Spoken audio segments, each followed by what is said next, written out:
My mother-in-law, who had come to my mother's funeral, grinned and said, "This house will be inherited by my son. I wonder if I should take this room." Actually, I'm the one inheriting this house, I replied. She retorted, "I know, but isn't it true that a wife's belongings belong to her husband? So, in essence, this house belongs to my son, right?" I sighed. "Is that the case?" She cheerfully added, "From now on, let's get along." I hesitated.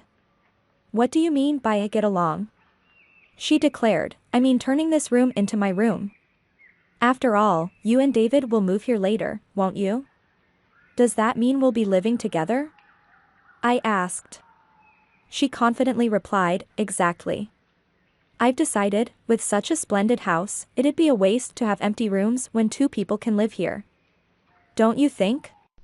Despite my recent loss, my mother-in-law seemed blissfully unaware of my grief.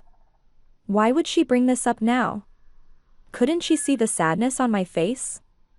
It's no time for jokes. This house holds precious memories. It was built by my respected father and was my mother's cherished home. I don't want my unreasonable mother-in-law to live here, and my husband, who doesn't stop it, is equally at fault for preventing my precious home from being tainted. I decided to take the initiative before moving out. I am a 42-year-old office worker. Having missed the timing for marriage and still being single after turning 40, I had given up on the idea of getting married. However, through an acquaintance's introduction, I met David, who is 4 years younger than me, and we were able to get married. My husband is a kind person who prioritizes my opinions. "Where should we go for our honeymoon?" I asked. "You mentioned that Europe would be nice, right? But didn't you say you preferred the Maldives?" my husband replied. "Let's go to the Maldives. My mom wants to live with us," he explained. "Dad's health isn't great, and it seems Mom is finding it challenging to manage alone. I understand that your mom is going through a tough time, but didn't we agree not to live together before we got married?" "You're right. I'll talk to my mom about it. My husband always listens to my whims, and I often feel guilty about it.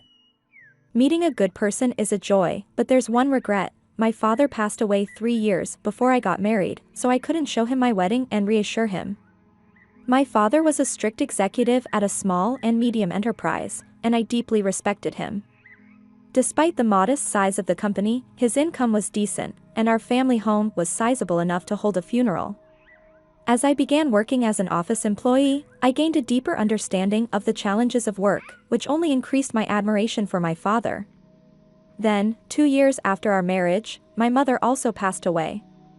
"Mom, are you okay?" my husband asked. "Shouldn't you take a break in the back room?" Funerals are generally less commonly held at home, but my mother's funeral was conducted at home. During my mother's funeral, he always looked out for me. Truly, I was fortunate to have met such a good husband. That's when my mother-in-law, Lisa, arrived. "My deepest condolences," she said. "I sincerely sympathize with you." "Thank you," I replied. I hadn't lived together with my mother-in-law, and our interactions had been limited, maintaining a reasonable distance. However, it was during my mother's funeral that I glimpsed her true nature. After the funeral, my mother-in-law approached me. It wasn't strange for her to come to me, but her expression was oddly gleeful. "We greatly appreciate your assistance during this funeral," she said. "Thanks to you, we were able to smoothly complete the ceremony." Then, she said, "The funeral is over now, isn't it? Enough with the formalities." I was taken aback initially. I thought my mother-in-law was trying to be kind considering my grief, but it became clear that wasn't the case. "Your parents had such a splendid house," she said. "Wait a moment," I replied. She boldly walked into the depths of the house. "Oh, Mom, this is inconvenient," I protested. "Some areas are messy." Undeterred, she declared, "Don't fuss over details. More importantly, this house will be inherited by my son. I wonder if I should take this room." I hesitated. "Mom, actually, I'm the one inheriting this house." She smirked. "I know. Your parents didn't have any other children, right?" And isn't a wife's belongings her husband's? So, in essence, this house belongs to my son, doesn't it? I sighed. Is that the case? She cheerfully added, from now on, let's get along. I hesitated. What do you mean by get along? She confidently replied, I mean turning this room into my room.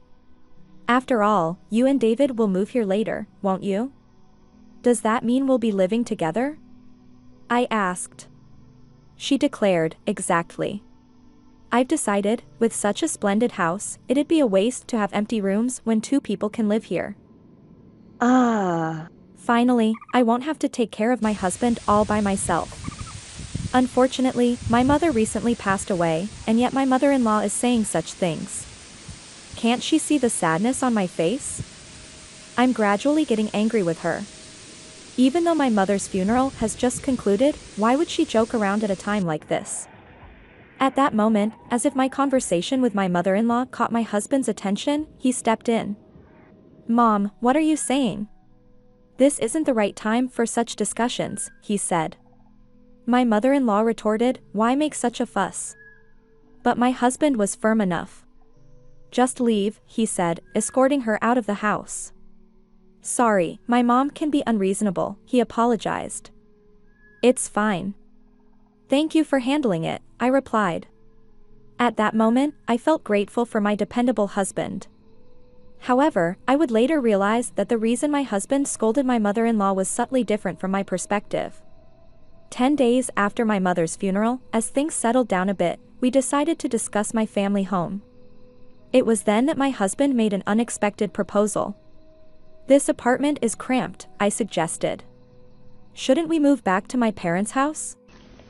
Yeah, you're right, he agreed. With more belongings and the possibility of having kids, it's better than squeezing into this tiny apartment. Well then, we should start preparing for the move, I said. Then, I have one thing to discuss regarding the move, he said hesitantly. What's the matter? I asked. He hesitated before saying, considering the spacious house, and all the empty rooms, I thought maybe my parents could move in with us. Wait, are you suggesting we live together? I asked, so surprised. My husband is kind, but recently I've noticed something. While I thought he always prioritized my opinions, I wonder if he's just a yes man. Could he be an outright pushover? His suggestion about living with my mother-in-law and the way he complies with her requests for my persuasion makes me wonder.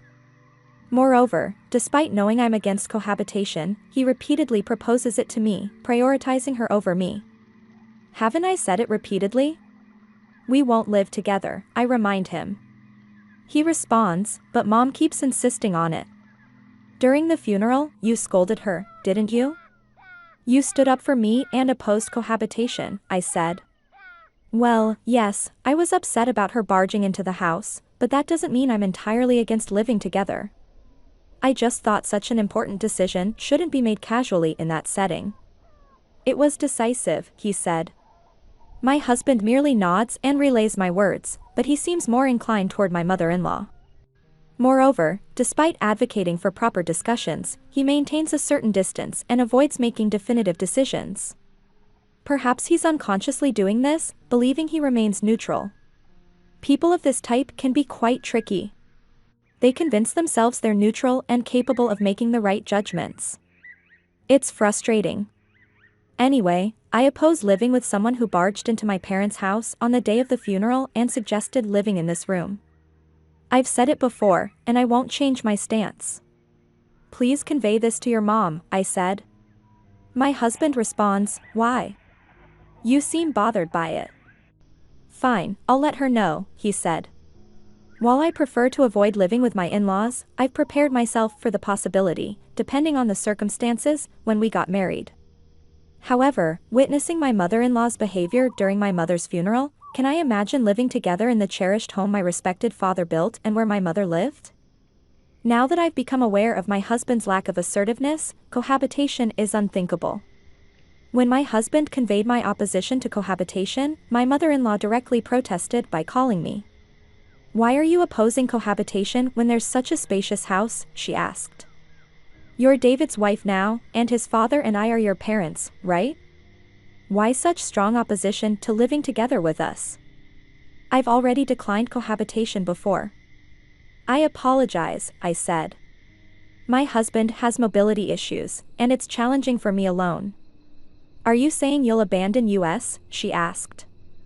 Did you hear the reasons from my husband? I apologize, but this heartless person, I won't ask anything of you anymore, she said. I feel sorry for my father-in-law's health condition. However, based on my mother-in-law's past behavior, I can imagine a future where everything related to my father-in-law would be pushed onto me if we were to live together. If we do decide to live together, significant improvement in my husband and mother-in-law's mindset is an absolute requirement. A few days after my mother-in-law called me heartless, my husband suddenly started rearranging the living room, moving the sofa and tables, and creating space. What are you doing? Is this for storing moving boxes? I asked. He replied, no, I'm planning to make space for 2 beds here. The mention of 2 beds filled me with a sense of dread.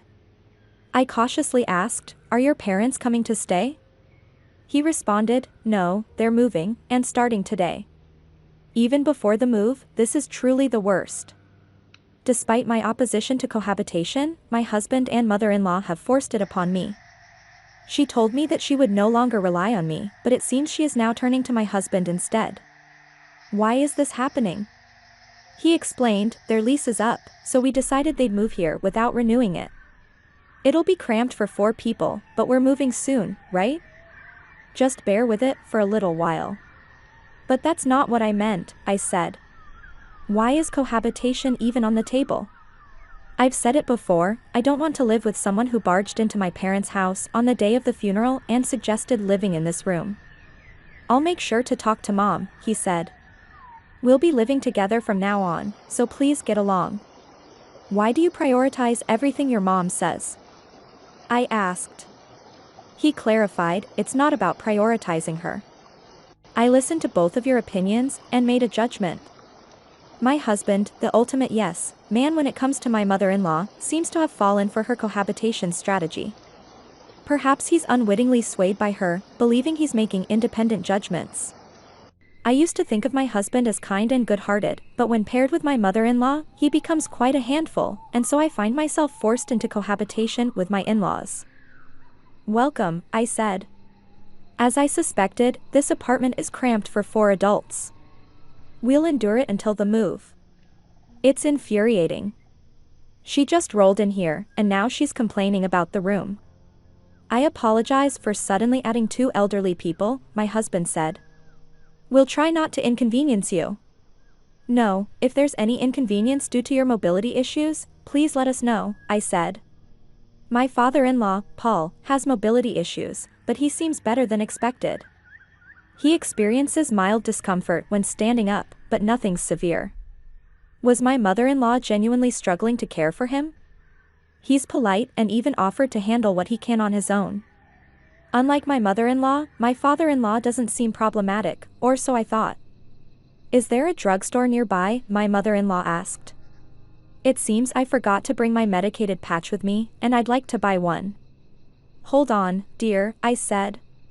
Considering your mobility issues, you should stay put. If you fall outside, it'll inconvenience David and the others, won't it? Ask them to buy the medicated patch for you. But I've been going to buy it myself until now, she said. Didn't they tell you to let them know if you face any inconvenience? Well, I guess you're right. Sorry, but I need it urgently. Could you go buy it for me? She asked. Sigh, understood, I said. While running an errand for a medicated patch isn't a big deal, why does my mother-in-law make decisions without involving me in the conversation? Also, my father-in-law appears polite on the surface, but he seems to follow my mother-in-law's lead, like my husband. He's become her yes man. This time, it's a minor errand, but as we continue living together, I fear everything will eventually be pushed onto me. Can I allow these people to live in the cherished home my parents left behind? It's no joke. If they move in, they'll tarnish the house. I must find a way to protect my parents' home. As my mother-in-law and father-in-law prepared for their move to my parents' home, I decided to take preemptive action before their relocation. My mother-in-law was in high spirits, excited about moving to a spacious house. "Hey, can you lend us the key to your parents' house?" she asked. "We'd like to check out our rooms. I have some errands to run, so I'll give the key to David." "David, can you drop us off before heading home? We want to stop by the storage room where we dumped our belongings. We need to measure the furniture sizes." "Got it," David said. "I'll take the key." With my mother-in-law's good mood, there were no clashes between us, and about 10 days passed uneventfully. However, behind the scenes, my preparations were progressing steadily. "All right, the moving preparations are complete," I said. "Soon, life in that house will begin." Once my husband and my in-laws finished their moving preparations, it was time for me to reveal a shocking truth to the three of them. "Everyone, I have something to discuss," I said. "What is it?" my husband replied. "Get to the point," my mother-in-law wondered. "Is it about plans for celebrating our move?" "No, we won't be moving to that house," I clarified. "What? What do you mean?" she exclaimed. I handed over a document. "This is an application for renouncing my inheritance." My husband protested. "Renouncing your inheritance? Come on, that's a joke, right?" I insisted. "It's not a joke. Look, there's an official court approval here for me. That house holds immense sentimental value. I couldn't bear the thought of you living there, so I decided to let go of the house, preserving it as a beautiful memory in my heart." My mother-in-law scolded. "What madness possessed you? Even if you were letting it go, you could have sold it for money. Why abandon the house?" I explained, "Even if I sold it, you'd just rely on that money next. I thought it'd be clearer if I simply had nothing." She retorted, "We moved out of our previous place for this move, you know. What are you doing? How will you make it up to us?" I stood my ground. "I've consistently opposed cohabitation, yet without proper discussion, you forced it upon me, so I took a firm stance." Upon learning that I had renounced my inheritance, both my husband and mother-in-law seemed stunned. Their faces drained of color. They were speechless, their strength sapped. My father-in-law looked bewildered as he observed the two of them. However, I wasn't about to let up. "David," I continued, "I've been thinking about getting a divorce. What do you think?" Divorce?" my husband stammered. "David, you should divorce this ridiculous wife immediately," my mother-in-law chimed in. I had anticipated her immediate demand for divorce. What I wanted to confirm was whether my husband could make an independent decision at this critical moment. If he deferred to my mother-in-law now, it would make our future together even more challenging. "Even if you're suddenly asked about divorce, it's troubling, Mom," my husband mumbled. His response was still pending, but my resolve to proceed with the divorce had solidified. "Fine, divorce is the only option," my mother-in-law snapped. "David, it can't be helped. Your mom insists," my father-in-law interjected. "Well, you seem to want a divorce too, and maybe that's for the best," my husband said. Even with insignificant decisions, my husband and father-in-law remained yes men to my mother-in-law. And now, my husband's words made it sound as if he changed his opinion for my sake. "Very well," I declared. "Let's proceed with the divorce. I'll be moving out with minimal belongings." I spent the night at a budget hotel. The next day, I had urgent matters to attend to, so I took half a day off work and headed back to the courthouse. A few days later, my mother-in-law called me. "You? What's going on? It seems that house is becoming yours." "Why the sudden outburst?" she said. Did you find out through the estate division process?" I asked. "Yes, that house belongs to you," she said. "You forged documents and deceived us." "Why would I forge documents meant for court submission? Those are genuine." "Then why is the house becoming yours when you were supposed to renounce the inheritance?" she asked. "Well, right after that, I promptly withdrew the application, you know," I said. "Renouncing an inheritance is difficult once the application is accepted." However, it takes about a month for the renunciation application to be accepted, during which time it can be withdrawn at any point. The documents I showed my in-laws were not acceptance related, they were from the application stage. I intentionally made them believe I had relinquished the house and confronted them with the prospect of divorce to gauge their reactions and decide my next steps. I didn't expect my mother-in-law's mindset to change, but I hoped my husband would reconsider and express that he didn't want a divorce. If he said he didn't want a divorce, I planned to rethink it and later explain about the house. However, so the house becomes yours then, she asked. Since it was acquired before the divorce, it's subject to property division, right? In such cases, you two are supposed to split the money from selling it, don't you? My mother-in-law seemed intent on taking whatever she could from me, knowing the house wouldn't be hers. But I had anticipated this. If that house were jointly acquired by us, it would indeed be considered shared property, I said. However, that house is a unique asset acquired through inheritance, so it won't be subject to property division. Unfortunately, specific assets like this aren't eligible for division. When you heard that the house would become mine, didn't you consult with a lawyer, she asked. If David had paid off the house loan or covered renovation costs, those expenses might have been considered for division. But I assumed that didn't happen, right? So, what about the money that would come to David through the property division, she asked. Well, we've only been married for a few years, so there's hardly anything substantial. Maybe just the car, although there's still an outstanding loan on it. You're going to selfishly claim the inheritance, aren't you, she asked. Heartless. I'm protecting that house because it holds precious memories of my parents, I said. I don't want people like you living there. If you have any further complaints, please go through a lawyer. After the call with my mother-in-law, divorce proceedings proceeded smoothly. Presumably, she urged my husband to divorce me promptly. Regardless, the divorce was finalized, and I no longer had to contend with my in-laws. I felt a sense of relief as if I'd successfully safeguarded my father's home from harm. After I moved out, my former in-laws spent some time in the apartment where my ex-husband and I used to live. The apartment wasn't very spacious, so even with one less person, it must have felt quite cramped. My former mother-in-law explored new housing options, but due to their age, my ex-husband's parents faced challenges passing rental application screenings. Consequently, my ex-husband decided to rent a smaller single-family home for them to live together. Although it's smaller, it's still a house, so the rent is likely higher than what they paid for the apartment. He'll also need to support his parents going forward. My ex-husband is probably in for a challenging life. My former mother-in-law was excited about moving into the large house my father left behind, but now she's settling for a considerably smaller home.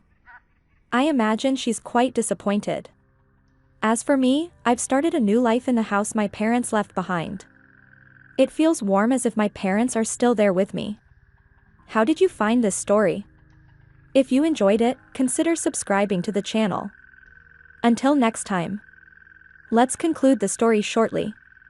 The protagonist, having successfully protected her parents' home from her manipulative mother-in-law, finds solace and comfort in the house, feeling the warmth of her parents' presence. The divorce, while initially painful, brought a sense of liberation and allowed her to start anew. Her ex-husband, unfortunately, remains entangled with his mother, who continues to exert her influence, leading him to a life of financial and emotional strain. His attempts to appease his mother ultimately lead to his struggles. The story ends with the protagonist finding peace in her parents' home, a testament to her strength and determination in safeguarding what matters most. Her journey highlighted the importance of standing up for oneself, even in the face of manipulative and demanding family members.